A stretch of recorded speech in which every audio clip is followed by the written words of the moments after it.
Greetings, ladies and gentlemen of the internet. Jan Michael here. And I'm Melinda. Alright guys, another year has passed, which means it's time for another top 10 Oscars list. For this ranking, we are going to be adding these top 10 to our last list, but the difference is that from the last list, we're not going to be changing the order of the movies. So, for example, before we had It Happened One Night above The Hurt Locker, and while this new list of movies, they can go between, over, or above any of those movies listed, The Hurt Locker will never go above It Happened One Night. Also, while we will explain why we chose the order to rank them in that we did, for a much more detailed look at the individual films, we recommend just going out and checking out a review on them. We're also not going to go into too deep a dive into the films that we've already ranked, since you not only have our reviews on those individual films, but you also have our rankings video from last year. And lastly guys, if you are interested in just a full rundown of how we came to the decision that we did, just check out the description area below the video. So with all that out of the way, let's begin with our number 20.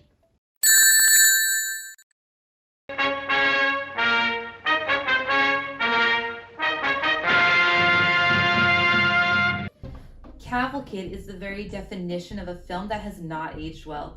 Not only does it feel like a play in a movie form, but a majority of the acting and scenarios are too over the top to be taken seriously.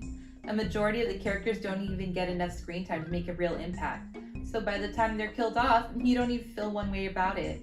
The film is also the most annoying scene in any movie we've reviewed thus far, with the screen being bombarded with war imagery as if to drive home the point that war is bad. Well, seizures are bad too, so chill out with that. There are some moments of good acting from the two main leads, but that's not enough to sign us up for another watch of this film. Annie Hall has some clever and funny dialogue, but it's just not enough to keep us from hating its annoying, rude, and hateful protagonist. Whatever good the film builds up is essentially undermined by all the remarks that are made. Annie made the right choice. She and you can do so much better. It's too bad that the film that popularized the movie Cameo couldn't have delivered a more entertaining story. Its two male lead characters are fun to watch, but the story meanders far too much, and its payoff is just not worthy of its runtime. Best not to take this journey. Hadouken! Unlike other classics, West Side Story grows younger.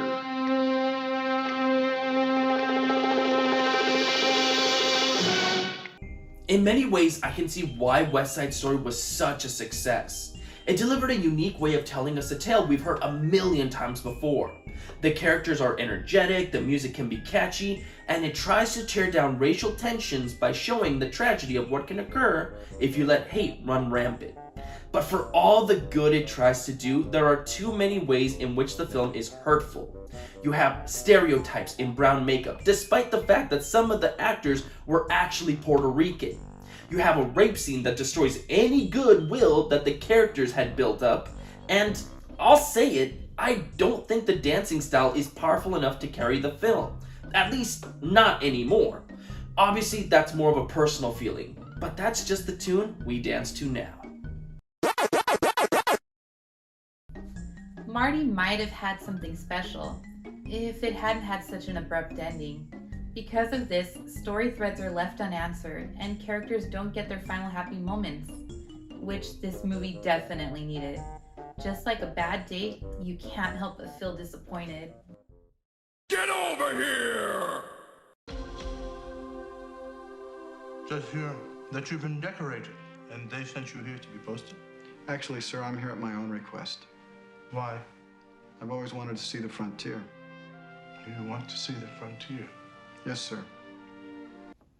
Dances with Wolves occupies that strange space of Oscar winners that is just okay.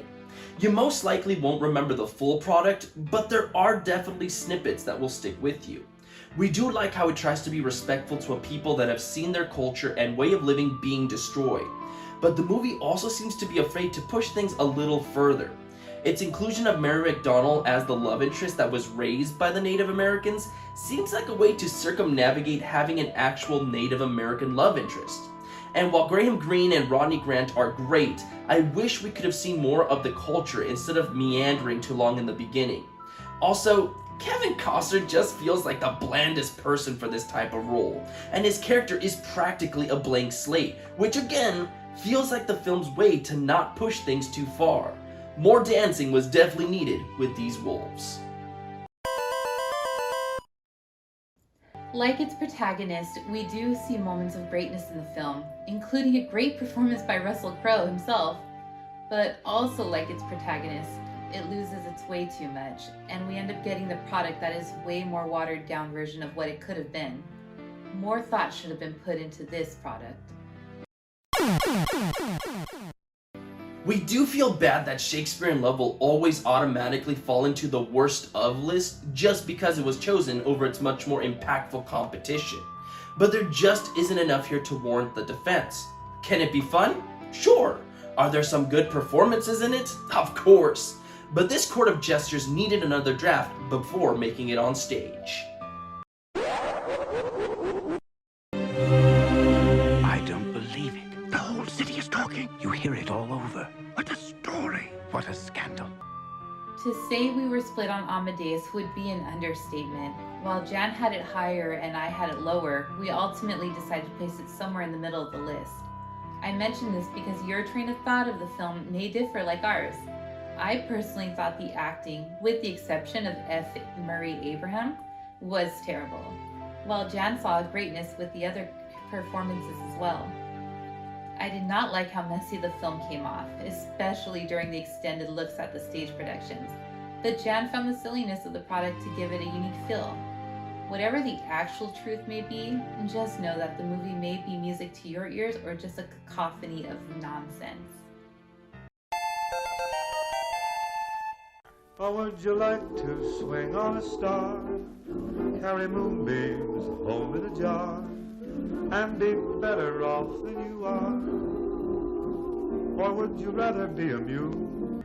Like with It Happened One Night, sometimes you come across an old film that you may not be looking forward to, only for it to greatly exceed your expectations, proving that films from any era can have a serious impact on you.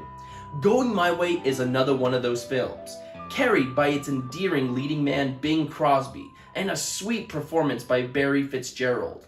The movie oozes charm. It's not concerned with delivering revenge or condemning those that have wronged, but instead trying to understand them and helping them find an alternate way to live life.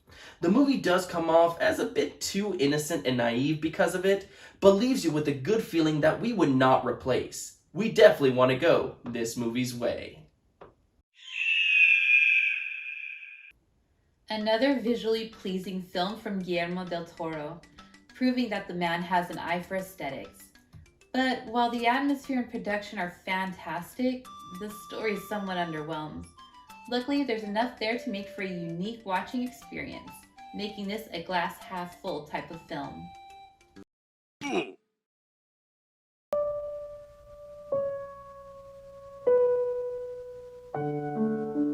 In this typical town, in this comfortable home, 3 ordinary people are about to live an extraordinary story. Ordinary People is just a solid flick overall. It has some great performances in it, an interesting story that unfolds itself in just the right way to keep you invested, and some heart-tugging moments. While we don't believe it's a film that many people will want to revisit over and over again, we don't think many will walk away calling this a bad film. Its portrayal of grief feels very real and still reflects a lot of practices in use today, making it a movie that has aged well thus far. In an industry where not every movie has that same luxury, that's worthy praise for this extraordinary film. Okay. You just can't beat the classics, which is exactly what The Sound of Music is. Not only does it boast some very catchy songs and cute performances, but the film has proven that it can stand the test of time by still being talked about, examined, and parodied to this day. It's not perfect, but the melody is too sweet to ignore. Just like with our previous pick, Casablanca is a classic, and rightfully so. Memorable characters, great performances, a well-crafted atmosphere, the movie has it all. It's also not a perfect experience, but with so many strong elements, it's not hard to see why this film is considered the most quotable movie in history.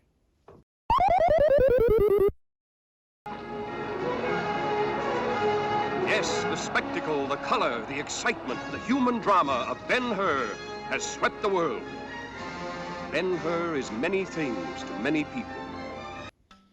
At first glance, Ben-Hur may seem like an odd pick to place so high. After all, didn't we say it feels like a product of the times? Yet when taking a step back and just looking at the magnitude of the film, it's even more impressive that such a feat was able to be made so long ago. It's a film that has stuck with us, and when all is said and done, it is one of the better made movies in general.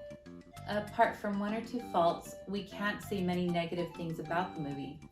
And the impressive moments, like the characters in the chariot race, are too impactful to place the movie any lower than it is. Take a lap with this film and see it for yourself.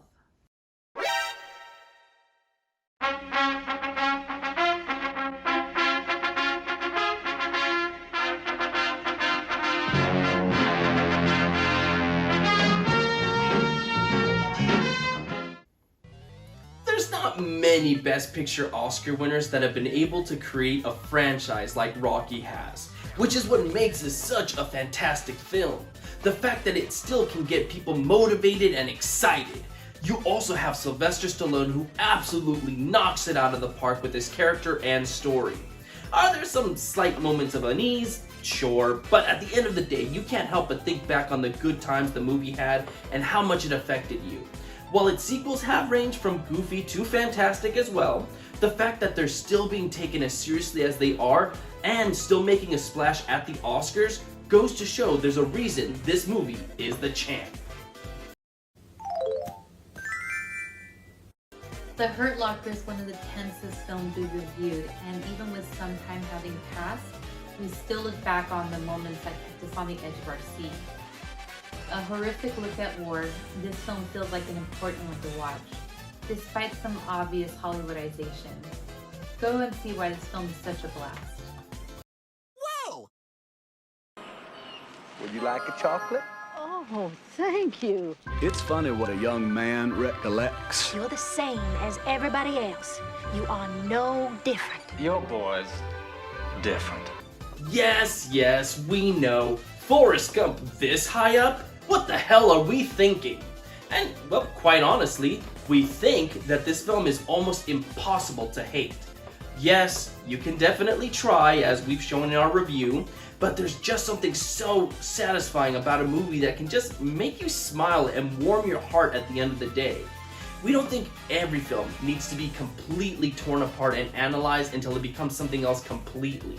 Sometimes a film can just be a film. And however way you may take this movie, we take it as an enjoyable flick that we're ready to watch again anytime. Plus, how can you hate Forrest? He's just so awesome.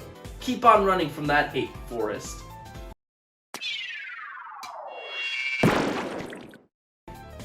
Still one of the biggest surprises we've had on the show. It Happened One Night is a complete delight. While it may no longer be our number one, don't take that as a sign that it's decreased in our eyes in any way. It's still a fantastic watch that we can't recommend enough. Take one night to give it a look-see.